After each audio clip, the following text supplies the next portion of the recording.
आज का हमारा टॉपिक होगा पॉलिटी से संबंधित इंडियन कॉन्स्टिट्यूशन एंड पॉलिटी। हमें पॉलिटी ही नहीं पढ़ना, इंडियन कॉन्स्टिट्यूशन पढ़ना है। इंडियन कॉन्स्टिट्यूशन के साथ साथ पॉलिटी पढ़ना है। कॉन्स्टिट्यूशन का मतलब होता है जो कॉन्स्टिट्यूशन में लिखा हुआ है, और पॉलिटी का मतलब होता है कि जो व्यवहार में चीज़ें हैं, जो न्यायालय ने जो निर्णय लिए उस आर्टिकल से संबंधित, ठीक है। और फिर उसके बाद संसद ने जो कानून बनाया उससे संबंधित, उसकी स्टडी को पॉलिटी कहते हैं। तो आज हमारा टॉपिक होगा आर्टिकल 60, और आर्टिकल 16 से हम संबंधित जो ओबीसी में आरक्षण का प्रावधान कहाँ से आया गया, उसका पूरा बैकग्राउंड को समझेंगे। बिल्कुल सहज और अच्छे तरीके से समझेंगे, पूरा बैकग्राउंड उसको क्लियर कर दूंगा और आज तक ले आके रखेंगे इसको हम, ठीक है। तो उसको आरक्षण को समझने के लिए, रिजर्वेशन को समझने के लिए हमें आर्टिकल 16 को पढ़ना पड़ेगा। तो आर्टिकल 16 से हम उसको उठाएंगे, आर्टिकल 16 से हम देखेंगे, फिर उसको आरक्षण के मुद्दे को कवर करते चले जाएंगे बैकग्राउंड से, ठीक है। प्रेजेंट टाइम तक का आरक्षण किसका, रिजर्वेशन, ओबीसी का रिजर्वेशन, क्योंकि SC schedule caste, ST schedule tribe में आरक्षण रिजर्वेशन पहले से था। ओबीसी में रिजर्वेशन कब से आया, कितना आया, फिर इसके बाद ओबीसी के बाद क्या क्या रिजर्वेशन आए हैं, उनको सब स्टडी करेंगे। तो आर्टिकल 16 कहता है, आर्टिकल 16 के 5 क्लॉज हैं। फर्स्ट क्लॉज है article 16 clause 1, article 16 clause 2, article 16 clause 3, article 16 clause 4 and article 16 clause 5। क्योंकि हमें आरक्षण हमारा आज मेन टॉपिक है, तो आर्टिकल 16 क्लॉज 4 से ही आरक्षण आता है। तो इसको समझाने के क्रम में 3 हमने आर्टिकल्स ले लिए, अदरवाइज़ हमने नहीं लेना था, लेकिन फिर भी समझ लेते हैं इसको। आर्टिकल 16 क्लॉज 1 कहता है राज्य के अधीन नियोजन। पहले नियोजन को समझते हैं। नियोजन का मतलब होता है सरकार, राज्य के अधीन नियोजन का सरकारी नौकरी, ठीक है। सरकारी नौकरी से मतलब होता है राज्य के अधीन नियोजन, यानी सरकार जो नौकरी बांटेगी, ठीक है। सरकार के अधीन नियोजन में सभी व्यक्तियों को या सभी नागरिकों को अफसर की समानता होगी, यानी राज्य जो नौकरी देगा सभी नागरिकों के लिए अफसर सामान रखे जाएंगे, ठीक है ना। फिर दूसरा आर्टिकल आया है हमारा अफसर की समानता होगी, यानी कि राज्य के अधीन, पहले आर्टिकल में आर्टिकल 16 क्लॉज 1 कहता है राज्य के अधीन नियोजन में नागरिकों को अफसर की समानता होगी, यानी सरकार जो भी नौकरी देगी सभी नागरिकों को अफसर की समानता होगी। दूसरा आर्टिकल 16 क्लॉज 2 कहता है, इसको पढ़ लीजिए, मैं आपको यहाँ से डिक्टेशन देता हूँ। आर्टिकल 16 क्लॉज 2 कहता है राज्य के अधीन नियोजन में सभी नागरिकों को जाति, लिंग, धर्म, जन्म स्थान, मूल वंश के आधार पर भेदभाव नहीं किया जाएगा।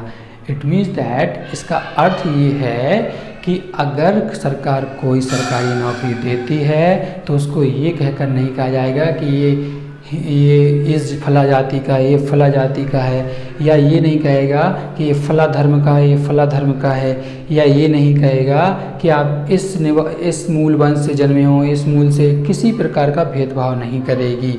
और भेदभाव के आधार क्या होंगे, जाति, धर्म, लिंग और जन्म स्थान और मूल वंश के आधार पर कोई भेदभाव नहीं करेगी।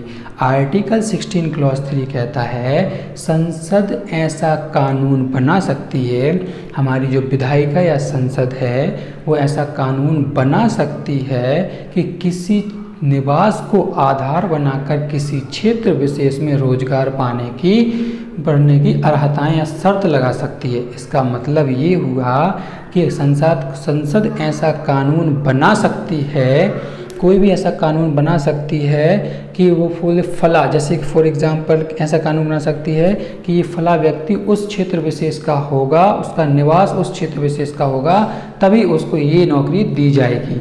तो अब आप कह सकते हो ये समानता विरोधी नहीं है, बिल्कुल नहीं है। क्यों? क्योंकि संसद या संविधान निर्माताओं का जो संविधान बना रहे थे उनकी मान्यता ऐसी थी, भारत जैसे विशालकाय देश में काफ़ी लोग ऐसे हैं जो पहाड़ी इलाकों में रहते हैं, ट्राइबल एरिया में रहते हैं, जनजाति लोग रहते हैं, तो वहाँ पे कुछ सुविधाएं नहीं मिल पाती, वहाँ की गरीबी ज़्यादा है, तो वहाँ नौकरी उनको मुख्य धारा में ले आने के लिए वहाँ नौकरी का सृजन करना चाहिए। ठीक है, नौकरी का सृजन करेंगे तब वो मुख्य धारा में आएंगे। तो उस संसद को संविधान निर्माताओं ने या संविधान ने इतना अधिकार दिया कि किसी क्षेत्र विशेष में आप नौकरी देने के लिए उस क्षेत्र विशेष का निवास की अर्हताएँ, रोजगार निवास की अर्हताएँ लगा सकते हो। मतलब कि कोई पहाड़ी एरिया है, वहाँ पे कोई ट्राइबल्स लोग रहते हैं, ठीक है, उसमें गरीब लोग रहते हैं, ठीक है, फिर वहाँ पर आप संसद ऐसा कानून बना सकती है जैसे कि उस पहाड़ी एरिया में अगर कोई रहने वाला व्यक्ति होगा, उधर का निवास होगा, तभी उसको ये वाली जॉब मिलेगी। ठीक है ना, ठीक है। ऐसा गरीब लोगों जो पहाड़ी इलाकों में रहते हैं, जिसको सुख सुविधाएं नहीं मिल रही हैं, उनको मुख्य धारा में लाने के लिए संविधान निर्माताओं की सोच थी। ठीक है। फिर आर्टिकल 16 क्लॉज 4 कहता है नागरिकों के किसी पिछड़े वर्गों के लिए आरक्षण की व्यवस्था की जा सकती है। अब ओबीसी में आरक्षण या रिजर्वेशन इसी आर्टिकल से आया है। क्या कह रहा है? नागरिकों के किसी पिछड़े वर्ग की बात हुई है। अब ये नहीं पता कौन सा पिछड़ा वर्ग है, तो उसका बैकग्राउंड यहाँ से बनेगा। किसी पिछड़े वर्गों के लिए आरक्षण की व्यवस्था की जा सकती है। तो फिर इस आर्टिकल को 16 क्लॉज 4 को आधार बनाकर यहाँ से आरक्षण की व्यवस्था कायम होना स्टार्ट करती है। ओबीसी में, एससी एसटी में आरक्षण पहले से ही था। तो अब यहाँ पर देखते हैं सबसे पहला केस कहाँ से हुआ। 1953 में एक समिति, एक आयोग का गठन किया गया जिसको कहते हैं प्रथम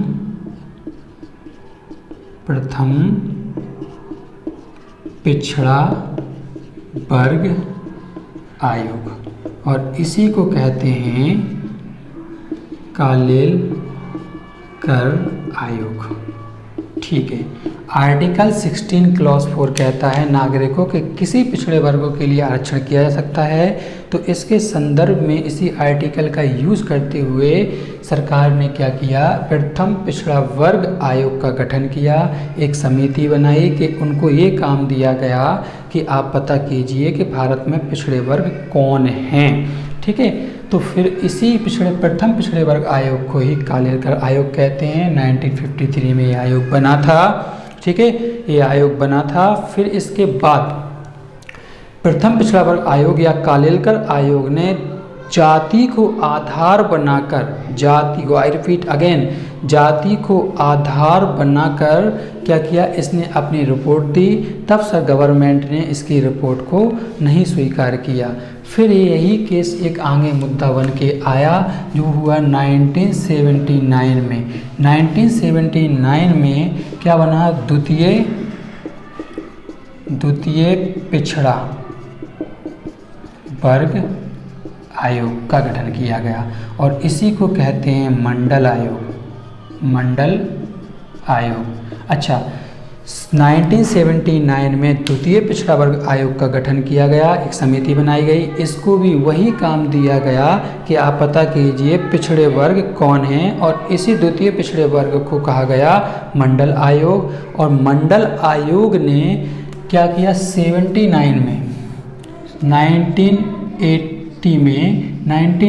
में अपनी रिपोर्ट दी। रिपोर्ट देने के बाद फिर यहाँ पर क्या होता है, रिपोर्ट दी, इसको मिटा दे, स्किप कट पेन पहले।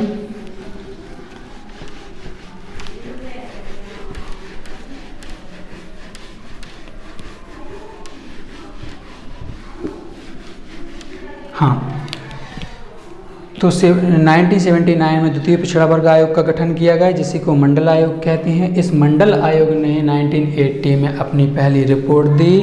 रिपोर्ट देने के बाद फिर एक बार 1989 में गैर कांग्रेसी सरकार बनी। 1989 में गैर कांग्रेसी सरकार बनी, जिसके प्रधानमंत्री गैर कांग्रेसी सरकार बनी, भारतीय जनता पार्टी की सरकार बनी, जिसके प्रधानमंत्री थे बीपी सिंह। बीपी सिंह ने मंडल आयोग की सिफारिशों को 1990 में लागू कर दिया। अच्छा, इसको समझते हैं कि जब मंडल आयोग का गठन किया गया 1979 में, द्वितीय पिछड़ा वर्ग को मंडल आयोग से कहा गया कि पता कीजिए आप पिछड़ा वर्ग कौन है। ठीक है, तो मंडल आयोग ने भी जाति को आधार बनाकर 3743 जातियों का अध्ययन किया और उस समय की जनसंख्या ये 3743 जातियों का एक ग्रुप बनाया जो कि उस समय कुल जनसंख्या का 52% था और मंडल आयोग ने उस 3743 जातियों को ही ओबीसी के ग्रुप में रखा।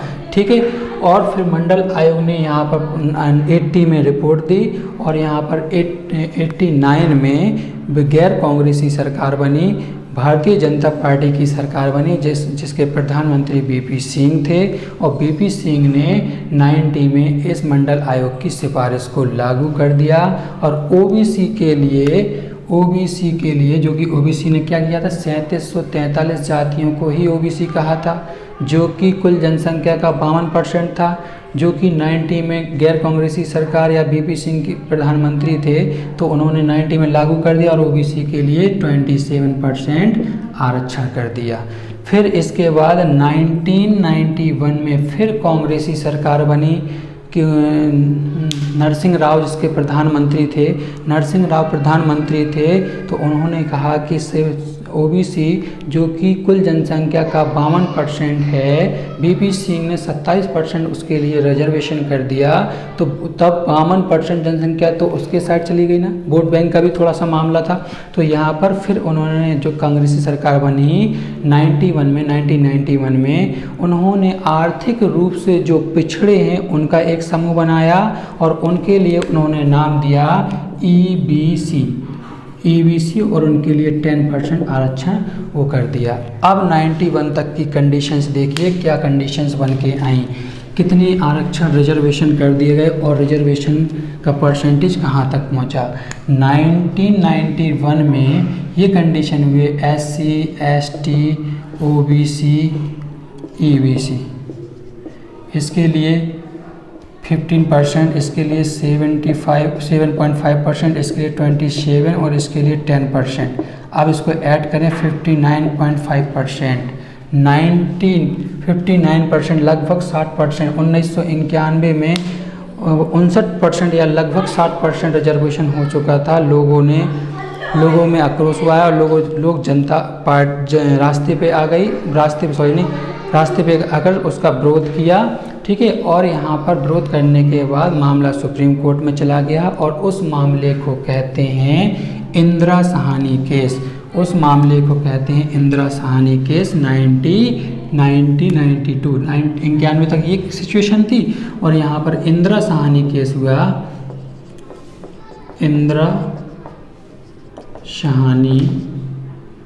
साहनी केस 1992 में तो ये गंदी सिचुएशन बन गई थी और 92 में इंदिरा साहनी केस हुआ।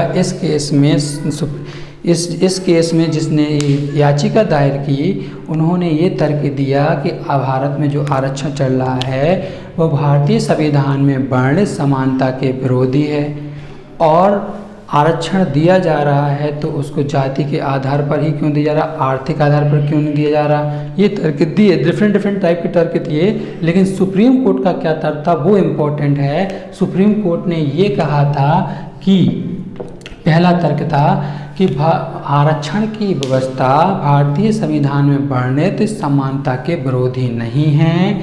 ठीक है, समानता के विरोधी नहीं है क्योंकि आर्टिकल 14 कहता है विधि के समस्त सामान संरक्षण और विधि के समस्त सभी समान होंगे, ये कहा गया है। ठीक है, तो यहाँ पर इंदिरा साहनी केस में ये कह दिया कि जो कि आरक्षण की व्यवस्था है वो भारतीय संविधान में वर्ण समानता के विरोधी नहीं है। ठीक है, दूसरा तर्क दिया कि अगर जो आरक्षण की व्यवस्था है उसको सामाजिक आधार बनाकर दिया जा सकता है, आरक्षण रिजर्वेशन दिया सकता है, क्योंकि भारतीय समाज में सामाजिक पिछड़ापन ही मुख्य पिछड़ापन है। हालांकि उनका ये मतलब नहीं था कि आर्थिक पिछड़ापन पिछड़ापन नहीं है, लेकिन भारतीय समाज में सामाजिक पिछड़ापन मुख्य पिछड़ापन है, ये तर्क दिया सुप्रीम कोर्ट ने। ठीक है, और थर्ड वाला इम्पोर्टेंट्स है कि थर्ड वाले इसमें कहा सुप्रीम कोर्ट ने ये तर्क दिया कि आरक्षण क्या होता है, मैक्सिमम 50%, अधिकतम से अधिकतम 50% दिया जा सकता है, कुछ विशेष परिस्थितियों में इसका उल्लंघन किया जा सकता है, अर्थात कि मतलब कुछ असाधारण परिस्थितियों में इस 50% की सीमा का उल्लंघन किया जा सकता है। ठीक है, और फिर चौथा तर्क ये दिया था कि ओबीसी में क्रीमी लेयर लागू नहीं होगा। क्रीमी लेयर का मतलब होता है जो ऊंची मलाईदार परत होती है, ओबीसी के ग्रुप में जो भी मलाईदार परत है उसको आरक्षण नहीं दिया जाएगा। और फिर इसके बाद सुप्रीम कोर्ट ने कहा पदोन्नति में आरक्षण नहीं दिया जाएगा, यानी जो जॉब लग गई उसकी पदोन्नति दूसरे पद में ट्रांसफ़र हो रहा है उसका, ठीक है, तो उसमें आरक्षण की व्यवस्था कायम नहीं होगी। और पांचवा दिया यहाँ पर सुप्रीम कोर्ट ने कि न्यायिक पुनर्विलोकन, आरक्षण की व्यवस्था का न्यायिक पुनर्विलोकन किया जा सकता है। ठीक है, क्लियर ना जी? आरक्षण का पूरा मुद्दा समझ में आ गया कि नहीं आया? सुप्रीम कोर्ट ने क्या तर्क दिया ये भी समझ लिया। और ओबीसी में आरक्षण कहाँ से स्टार्ट हुआ? आर्टिकल 16 क्लॉज 4 कहता है नागरिकों के पिछड़े वर्गों के लिए आरक्षण दिया जा सकता है। उसको आधार बनाकर 1953 में कालेलकर आयोग बना। कालेलकर आयोग ने भी जाति को आधार बनाया, लेकिन उसकी सिफारिश को नहीं माना। फिर इसके बाद एक और आयोग बना, द्वितीय पिछड़ा वर्ग आयोग, जिसको मंडल आयोग कहते थे। इसने भी जाति को आधार बनाया और इसकी रिपोर्ट को गैर कांग्रेसी सरकार भारतीय जनता पार्टी बीपी सिंह ने इसको 90 में इसको अप्लाई कर दिया, लागू कर दिया और ओबीसी के लिए 27% आरक्षण दे दिया। और 1991 में कांग्रेसी सरकार बनी, जिसके प्रधानमंत्री थे नरसिंह राव, और नरसिंह राव थे प्रधानमंत्री। उन्होंने फिर आर्थिक रूप से जो कमज़ोर व्यक्ति थे उनका ग्रुप बनाया, उसके लिए 10% का आरक्षण दे दिया। और हालांकि EWS नहीं कहा उसका नाम EBC रखा गया। ठीक है, अब यहाँ पर सुप्रीम कोर्ट ने थर्ड तर्क दिया था कि आरक्षण अधिकतम से अधिकतम 50% रखा जा सकता है, कुछ असाधारण परिस्थितियों में ही 50% की सीमा का उल्लंघन किया जा सकता है। तो उस समय जो लास्ट में आरक्षण हुआ था ABC का, जो कि नरसिंह राव कांग्रेस के प्रधानमंत्री थे नरसिंह राव, उस आरक्षण को रिजेक्ट कर दिया, इंदिरा साहनी केस में रिजेक्ट कर दिया। और ये मत सोचना कि ये आरक्षण आर्थिक रूप से जो कमज़ोर व्यक्ति थे उनके आरक्षण को रिजेक्ट करना सही नहीं था। सुप्रीम कोर्ट का ये भी सही था, जो आर्थिक रूप से कमज़ोर थे उसके लिए भी आरक्षण दिया जा सकता है। हालांकि सुप्रीम कोर्ट ने कहा 50% से ज़्यादा आरक्षण नहीं हो सकता, और ये वाला आरक्षण सबसे लास्ट में किया गया और ये 10% वाले आरक्षण को समाप्त कर दिया गया। और सुप्रीम कोर्ट का तर्क ये भी तो था कि मतलब कि जो भारत में जाति को आधार बनाकर आरक्षण दिया जा सकता है, क्योंकि भारत में सामाजिक पिछड़ापन मुख्य पिछड़ापन है। इसका मतलब ये नहीं है जो आर्थिक रूप से पिछड़े हैं वो पिछड़े नहीं हैं, वो भी पिछड़े हैं, लेकिन ये आरक्षण बाद में जोड़ा, क्योंकि इस आरक्षण से लगभग 60% का आरक्षण हो गया। और सुप्रीम कोर्ट ने यहाँ कहा था 50% से ज़्यादा आरक्षण नहीं रखना। इस वजह से इस आरक्षण को इंदिरा साहनी केस 1992 में रिजेक्ट कर दिया गया था, जो आगे चल के मोदी जी की सरकार ने आरक्षण बनाया, जिसको कहते हैं EWS। आगे मिलेगा, पहले भी आर्थिक रूप से जो पिछड़े थे उनके लिए आरक्षण हो चुका था, जिसका नाम था EBC। और आगे अब जो आरक्षण हुआ है उसको कहते हैं EWS। तो ऐसा नहीं है EWS कोई नया है, EWS भी पहले था, लेकिन उसका नाम था EBC। Okay, clear? आरक्षण समझ में आ गया ना? ठीक है, OBC में आरक्षण की व्यवस्था कब से लागू हुई, ठीक है, और इंदिरा साहनी केस में सुप्रीम कोर्ट का क्या तर्क था। Okay, bye.